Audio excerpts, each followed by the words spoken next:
السلام علیکم ورحمۃ اللہ وبرکاتہ۔ دوستو، گھروں میں چور آتے ہوں، بلائیں مصیبتیں آتی ہوں تو اس سے محفوظ رہنے کے لیے اس آیت کے پڑھنے کا اہتمام کریں۔ انشاءاللہ عز و جل چوروں کا آنا، گھر میں بلاؤں اور مصیبتوں کا آنا، اس سے محفوظ رہیں گے۔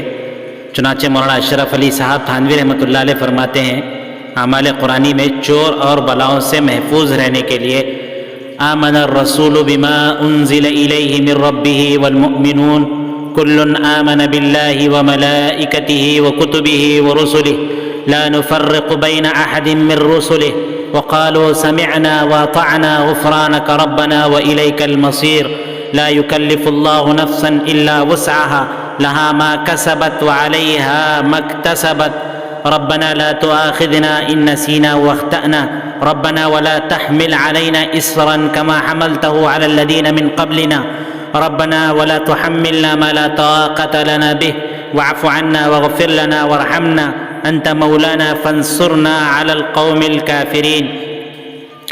اس آیت کی خاصیت یہ لکھی ہے کہ جو شخص یہ آیتیں رات کو پڑھ کر سوئے گا تو انشاءاللہ عز و جل چور اور ہر تکلیف دہ چیز، بلاؤں اور مصیبتوں سے محفوظ رہے گا۔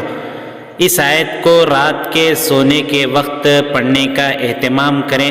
انشاءاللہ عز و جل یہ آیتیں پڑھنے کے بعد گھر میں چوروں کے آنے کا، بلاؤں اور مصیبتوں کے آنے کا اور جتنی بھی ضرر اور نقصان دہ چیزیں ہوا کرتی ہیں، انشاءاللہ عز و جل ان ساری چیزوں سے حفاظت ہوگی اور اللہ تبارک و تعالی سارے بلاؤں سے، مصیبتوں سے، پریشانیوں سے سارے گھر کی حفاظت فرمائیں گے۔ قرآنی آیت ہے اور قرآنی آیتوں کا ویسے ہی اہتمام برکت کے لیے نہایت ضروری ہوا کرتا ہے، اس لیے اس قسم کے جس کے پاس مسائل ہوں اس آیت کو پڑھنے کا سوتے وقت اہتمام کریں۔